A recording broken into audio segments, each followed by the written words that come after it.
രാത്രി പഠിക്കാനിരുന്ന 9ാം ക്ലാസ്സുകാരൻ. അപ്പോഴാണ് അവനൊരു കാര്യം ഓർമ്മ വരണത്. രാവിലെ സ്കൂളിൽ സ്കെയില് കൊണ്ടുപോകണം, പക്ഷെ വാങ്ങിച്ചിട്ടില്ല. അത് വാങ്ങാനായിട്ട് അവൻ അമ്മയോട് പറഞ്ഞിട്ട് തൊട്ടടുത്ത കടയിലേക്ക് പോവുകയാണ്. ആ സമയം വീട്ടിൽ അമ്മ മാത്രമേ ഉള്ളൂ. സ്കെയിലും വാങ്ങി തിരിച്ചു വന്നപ്പോൾ അവൻ കാണുന്നത് വീട്ടിലെ ഊണുമുറിയിൽ എന്തോ ഒരു പിറുപിറുക്കുന്ന ഒരു ശബ്ദം. ഈ പിറുപിറുക്കൽ എന്ന് പറഞ്ഞു കഴിഞ്ഞാൽ എന്തോ അടക്കി പിടിച്ച് പറയുന്ന ഒരു ശബ്ദം കേൾക്കുകയാണ്. അതെന്തെന്ന് നോക്കാനായിട്ട് അവൻ അകത്തേക്ക് പോയി നോക്കിയപ്പോൾ അവിടെ അവൻ കണ്ട കാഴ്ച വളരെ ഞെട്ടിക്കുന്ന ഒന്നായിരുന്നു. വളരെയേറെ കേരളത്തിനെ നടുക്കിയ ഒരു സംഭവത്തിലേക്കാണ് നമ്മൾ പോകുന്നത്. എൻ്റെ പേര് ഷീജ. ക്രൈം ത്രില്ലർ സ്റ്റോറീസ് കേൾക്കാൻ താല്പര്യമുള്ളവരാണ് നിങ്ങളെങ്കിൽ എൻ്റെ ഈ ചാനൽ ഒന്ന് സബ്സ്ക്രൈബ് ചെയ്യണേ. ഈ വീഡിയോയ്ക്ക് ഒരു ലൈക്കും തരൂ. Welcome back to Sheeja's creations. 2018 ജനുവരി 15 രാവിലെ എന്നത്തെയും പോലെ മെഡിക്കൽ സ്റ്റോർ ജീവനക്കാരനായ ജോബ് ജോൺ ജോലിക്ക് പോവുകയാണ്. ജോബ് ജോണിൻ്റെ ഭാര്യ ജയമോൾ. ഇവർക്ക് 2 മക്കളാണ്. മകനായിട്ടുള്ളത് ജിത്തുവും അവൻ്റെ അനിയത്തി ടീനയും. ജിത്തു ആണെങ്കിൽ 9ാം ക്ലാസ് വിദ്യാർത്ഥിയാണ്. ആ ദിവസം രാവിലെ ജിത്ത് സ്കൂളിൽ പോയില്ല. കാരണം അമ്മ ജയയ്ക്കൊപ്പം ഒരു ബന്ധുവിൻ്റെ വിവാഹത്തിന് പോയിരുന്നു. വിവാഹമൊക്കെ കഴിഞ്ഞ് ഉച്ചയോടെയാണ് അമ്മയും മകനും തിരിച്ച് വീട്ടിലെത്തിയത്. വീട്ടിലെത്തിയ ജിത്തു കുറേ നേരം കിടന്നുറങ്ങുകയാണ്. ശേഷം വൈകുന്നേരമായപ്പോൾ അവൻ കൂട്ടുകാർക്കൊപ്പം കളിക്കാൻ പോയി. എന്നും വൈകുന്നേരം ജിത്തു കളിക്കാൻ പോവുക പതിവായിരുന്നു.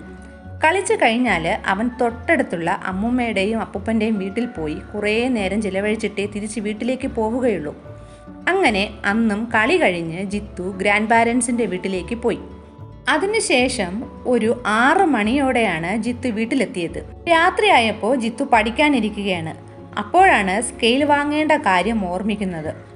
ഉടൻ തന്നെ അമ്മയോട് പറഞ്ഞിട്ട് തൊട്ടടുത്തുള്ള ഒരു കടയിലേക്ക് അവൻ സ്കെയിൽ വാങ്ങാനായിട്ട് പോയി. അച്ഛൻ ജോബ് ജോണ് കടപൂട്ടി വീട്ടിലെത്തിയിട്ടും ജിത്തു മടങ്ങി വന്നില്ല. ഉടനെ അമ്മ ജയ കാര്യങ്ങളൊക്കെ പറഞ്ഞു. അച്ഛൻ ഉടൻ തന്നെ ആ സ്കെയിൽ വാങ്ങാൻ പോയ കടയിലേക്ക് പോവുകയാണ്. ജിത്തു വന്നിരുന്നുവോ എന്ന് ചോദിക്കുകയാണ്. കടക്കാരൻ ജിത്തുവിനെ നന്നായിട്ട് അറിയാമുള്ളത് കൊണ്ട് തന്നെ പറയുകയാണ് ജിത്തു ആ ദിവസമേ കടയിലേക്ക് വന്നില്ല എന്ന്. അപ്പോഴാണ് അവിടെ നിന്ന നാട്ടുകാരനിൽ ഒരുവൻ പറയുന്നത് ജിത്തു ഒരു വാഹനത്തിൽ കയറി പോകുന്നത് കണ്ടു എന്ന്. ഇതോടെ ആ അച്ഛന് ഭയം കൂടി. ആരെങ്കിലും കിഡ്നാപ്പ് ചെയ്തതാകുമോ എന്ന ഭയമാണ് എല്ലാവർക്കും തോന്നിയത്. കാരണം രാത്രി 9 മണിക്ക് സ്കെയിൽ വാങ്ങാൻ പോയ കുട്ടി വാഹനത്തിൽ കയറി എങ്ങോട്ട് പോകണം? ആ സമയത്തൊക്കെ ആണെങ്കിൽ കുട്ടികളുടെ കിഡ്നാപ്പിംഗ് ഏറെ റിപ്പോർട്ട് ചെയ്യപ്പെട്ട ഒരു സമയം കൂടിയായിരുന്നു. ജോബ് ജോണും ജയമോളും കൂടി ഉടൻ തന്നെ ചാത്തന്നൂർ പോലീസ് സ്റ്റേഷനിൽ എത്തുകയാണ്. മകനെ കാണാനില്ല എന്ന് പരാതി കൊടുത്തു. ഉടൻ തന്നെ പോലീസും നാട്ടുകാരും ഒരുപോലെ ജിത്തുവിനെ അന്വേഷിച്ചിറങ്ങി. രാത്രി മുഴുവൻ തിരഞ്ഞെങ്കിലും ജിത്തുവിൻ്റെ യാതൊരു വിവരവും ആർക്കും കിട്ടിയില്ല. 2 ദിവസങ്ങൾ അങ്ങനെ കടന്നുപോയി. പക്ഷേ പോലീസിന് ഒരു കാര്യം ഉറപ്പായിരുന്നു, ജിത്തു ആ ജില്ല വിട്ടു പോയിട്ടില്ല. ജിത്തുവിൻ്റെ ഫോട്ടോ എല്ലാ സ്റ്റേഷനുകളിലും പോലീസ് ഇങ്ങനെ പാസ് ചെയ്യുകയാണ്. ഈ കേസിൽ ഉയർന്ന ഉദ്യോഗസ്ഥർ ചേർന്നിട്ട് ഒരു സ്പെഷ്യൽ ടീമിനെ തന്നെ രൂപീകരിച്ചു. അങ്ങനെ അന്വേഷണ ഉദ്യോഗസ്ഥർ ജിത്തുവിൻ്റെ വീട്ടിലെത്തി. ഒന്നുകൂടി അമ്മയും അച്ഛനെയൊക്കെ ചോദ്യം ചെയ്യുകയാണ്. അപ്പോഴാണ് ഒരു കാര്യം വ്യക്തമായി മനസ്സിലാവുന്നത്. രാവിലെ മുതൽ ജിത്തു കൂടുതലും ചെലവഴിച്ചിരുന്നത് അമ്മ ജയമോളുമായിട്ടായിരുന്നു. അപ്പോൾ ജയയ്ക്ക് കൂടുതൽ കാര്യങ്ങളൊക്കെ പറയാൻ സാധിക്കും. അങ്ങനെ പോലീസ് ജോബ് ജോണിനെ ചോദ്യം ചെയ്യലിൽ നിന്നും തൽക്കാലം മാറ്റി നിർത്തിയിട്ട് ജയയോടാണ് പിന്നീട് കാര്യങ്ങളൊക്കെ ചോദിക്കുന്നത്. എന്നാൽ ജയ ഒരക്ഷരം സംസാരിക്കാൻ പറ്റാത്ത മാനസികാവസ്ഥയിലായിരുന്നു. എന്നാലും പോലീസ് അവരോട് കാര്യങ്ങളൊക്കെ ചോദിച്ചുകൊണ്ടേയിരുന്നു. ഇത് നാട്ടുകാർക്കും വീട്ടുകാർക്കും പോലീസിനോട് നീരസമുണ്ടാക്കി. മകനെ കാണാതെ തളർന്നിരിക്കുന്ന ഒരു അമ്മയോടാണ് ഈ സമയത്ത് ചോദ്യങ്ങളുടെ ശരവർഷം ചെയ്യുന്നതെന്ന് പലരും അടക്കം പറഞ്ഞു. ജനുവരി 17 ഇവരുടെ വീടിന് പിറകിലായിട്ട് 300 മീറ്റർ മാറി ഒരു വാഴത്തോട്ടത്തിൽ കാക്കകൾ കൂട്ടമായിട്ട് ബഹളം വയ്ക്കുന്നത് നാട്ടുകാരിൽ ഒരാൾ ശ്രദ്ധിച്ചു. അയാൾ അങ്ങോട്ടേക്ക് ചെന്ന് നോക്കിയപ്പോൾ ഞെട്ടിപ്പോയി. ഒരു മനുഷ്യൻ്റെ ശരീരഭാഗങ്ങളാണ് അവിടെ കിടക്കുന്നത്. അതിന് ചുറ്റുമാണ് ഈ കാക്കകളുടെ ബഹളം. പിന്നീട് പോലീസ് ഇതറിഞ്ഞ് സംഭവ സ്ഥലത്തെത്തുകയാണ്. പോലീസ് എത്തും മുന്നേ നാട്ടുകാരെല്ലാം അവിടെ തിങ്ങി നിറഞ്ഞിരുന്നു. ഒരു മനുഷ്യനെ എവിടെയോ ഇട്ട് കത്തിച്ച ശേഷം ബാക്കി അവശിഷ്ടങ്ങളാണ് ആ വാഴത്തോട്ടത്തിൽ കൊണ്ടിട്ടിരിക്കുന്നത്. കൈയും കാലുമൊക്കെ വേറിട്ട് കിടക്കുകയാണ്. തലയും വേറിട്ടിട്ടുണ്ട്. ശരീരഭാഗങ്ങളെല്ലാം കത്തി നശിച്ചെങ്കിലും തല പകുതി മാത്രമേ കത്തിയിട്ടുള്ളൂ. അതുകൊണ്ട് തന്നെ അവിടെ കൂടിയ നാട്ടുകാർക്കും ജിത്തുവിൻ്റെ കുടുംബത്തിനും അത് ആരുടേതാണെന്ന് പെട്ടെന്ന് മനസ്സിലായി. 2 ദിവസം മുൻപ് കാണാതായ ജിത്തു തന്നെയാണ് സ്വന്തം വീടിന് പിറകിൽ കത്തിക്കരിഞ്ഞ നിലയിൽ കിടന്നിരുന്നത്. കേരളം മുഴുവൻ ഒന്നടങ്കം ഞെട്ടിയ ഒരു കേസാണിത്. ആരാണ് ഇത്രയും ക്രൂരത ആ 14 വയസ്സുകാരനോട് ചെയ്തത്? ഇതിന് മാത്രം ശത്രുത ആർക്കാണ് അവനോടുള്ളത്? എല്ലാവരുടെയും സംശയം അതായിരുന്നു. മകൻ്റെ മരണത്തിൽ ജയയും ജോബ് ജോണും തളർന്നുപോയി. ജിത്തുവിൻ്റെ ശരീരം കൂടുതൽ പരിശോധനകൾക്കായി കൊണ്ടുപോവുകയാണ്. ഫോറൻസിക് വിദഗ്ധരെല്ലാം സ്ഥലത്തെത്തിയിരുന്നു. പരിശോധനകൾ കഴിഞ്ഞ ശേഷം ബോഡി വീട്ടുകാർക്ക് വിട്ടു നൽകി. ഇതിനകം തന്നെ പോലീസിന് കൊലയാളിയെപ്പറ്റിയുള്ള സൂചനകൾ ലഭിച്ചിരുന്നു. ഇവരുടെ വീടിന് പുറകിൽ 300 മീറ്റർ മാറിയാണ് ജിത്തുവിൻ്റെ ശരീരം കത്തിക്കരിഞ്ഞ നിലയിൽ കിടന്നിരുന്നത്. പക്ഷേ അവിടെയിട്ടല്ല അത് കത്തിച്ചിരിക്കുന്നത്. ആ പരിസരം മുഴുവൻ പരതിയപ്പോഴാണ് പോലീസിന് ഇവരുടെ വീടിൻ്റെ കോമ്പൗണ്ടിനകത്തായി വീടിന് പുറകിലുള്ള മതിലിനോട് ചേർന്ന് വിറക് കൂട്ടി കത്തിച്ച നിലയിൽ ലക്ഷണങ്ങൾ കാണാൻ സാധിച്ചത്. അവശിഷ്ടങ്ങളെല്ലാം അവിടെ നിന്ന് നീക്കം ചെയ്തിട്ടുണ്ടെങ്കിലും ചുറ്റുമുള്ള പുല്ലുകളെല്ലാം കത്തിക്കരിഞ്ഞിരുന്നു. മാത്രവുമല്ല, അടുക്കള ഭാഗത്തു നിന്നും എന്തോ വലിച്ചിഴച്ച് കൊണ്ടുപോയതിൻ്റെ ലക്ഷണങ്ങളും ഉണ്ട്. ജിത്തുവിനെ വലിച്ചിഴച്ച് മതിലിനോട് ചേർത്ത് കൊണ്ടിട്ടിട്ട് കത്തിച്ചതാവണം. എന്തായാലും മരണം നടന്നതിന് ശേഷമായിരിക്കണം ജിത്തുവിനെ കത്തിച്ചത്. ഈ സംഭവങ്ങളെല്ലാം നടക്കുമ്പോൾ ആ വീട്ടിൽ ജിത്തുവിനൊപ്പം ഉണ്ടായിരുന്നത് അമ്മ ജയമോളാണ്. എന്നിട്ടും ജയ ഒന്നും അറിയാത്ത പോലെയാണ് ഇരിക്കുന്നത്. പക്ഷേ ആ സ്ത്രീയോട് ചോദിച്ചപ്പോൾ അവരൊന്നും സമ്മതിച്ചില്ല. പരസ്പര വിരുദ്ധമായ കാര്യങ്ങളാണ് ജയ പറഞ്ഞുകൊണ്ടിരുന്നത്. അന്നേരമാണ് ജയമോളുടെ കൈ പോലീസ് ശ്രദ്ധിക്കുന്നത്. തുടക്കം മുതലേ ഈ സ്ത്രീ കൈ ഷോള് കൊണ്ട് പൊതിഞ്ഞു പിടിച്ചിരുന്നു. ആ ഷോള് മാറ്റി നോക്കിയപ്പോഴാണ് പോലീസ് കാണുന്നത് അവരുടെ കൈ പൊള്ളിയിരിക്കുന്നു. ഇതിനിടയിൽ തന്നെ ഒരു അയൽവാസിയുടെ മൊഴി പോലീസിന് കിട്ടുകയാണ്. അതെന്തെന്നാൽ ജിത്തുവിനെ കാണാനില്ല എന്ന് പറയപ്പെടുന്ന ആ ദിവസം വൈകുന്നേരം ജയ അടുത്തുള്ള വീട്ടിൽ നിന്നും ഒരു കുപ്പി മണ്ണെണ്ണ കടം വാങ്ങിയിരുന്നു എന്ന്. ഇതോടെ പോലീസിന് കാര്യങ്ങൾ ഏറെക്കുറെ വ്യക്തമായി. കൊലയാളി പുറത്തുനിന്നുമുള്ള ആരുമല്ല, സ്വന്തം അമ്മ തന്നെയാണെന്ന്. തെളിവുകളൊക്കെ നിരത്തി തന്നെ പോലീസ് ജയയെ ചോദ്യം ചെയ്തു. ഒടുവിൽ ഒരു രക്ഷയുമില്ലെന്ന് മനസ്സിലാക്കിയ ജയ കുറ്റം സമ്മതിച്ചു. ഞാൻ തന്നെയാണ് അവനെ കൊന്നത്, ഇതാണ് ജയ പറഞ്ഞത്. എന്നാൽ നാട്ടുകാരും ബന്ധുക്കളും അത് വിശ്വസിക്കാൻ തയ്യാറായില്ല. സ്വന്തം മകനെ എന്തിനവൾ കൊല്ലണം? എന്നാൽ പോലീസുകാർക്ക് അറിയേണ്ടത് എന്തിനു കൊന്നു, എങ്ങനെ കൊന്നു എന്നാണ്. ഒരു വ്യക്തമായ കാര്യമില്ലാതെ ഒരമ്മയ്ക്ക് ഈ ഒരു ചെറിയ കുട്ടിയെ ഇങ്ങനെ കൊല്ലാൻ സാധിക്കുമോ? അന്വേഷണം ജയയുടെ പരിചയക്കാരിലേക്ക് നീണ്ടു. ഇവർക്ക് വല്ല കാമുകനും ഉണ്ടായിരുന്നുവോ എന്നറിയാനാണ് ഈ അന്വേഷണം.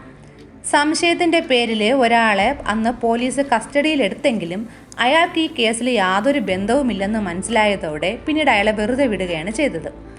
ജിത്തുവിൻ്റെ അച്ഛൻ ജോബ് ജോണിനെ പോലീസ് ചോദ്യം ചെയ്തപ്പോൾ അയാൾ പറയുന്നത് ജയ കുറച്ച് മാസങ്ങളായിട്ട് വിചിത്ര സ്വഭാവത്തിലാണ് പെരുമാറിയിരുന്നത്. ഇടയ്ക്ക് തന്നോടും അവൾ അക്രമാസക്തയായി പെരുമാറി. ഇത് കേട്ട പോലീസ് ഒരു മാനസികാരോഗ്യ വിദഗ്ധൻ്റെ സഹായത്തോടെ തന്നെ ജയയെ ചോദ്യം ചെയ്യുകയാണ്.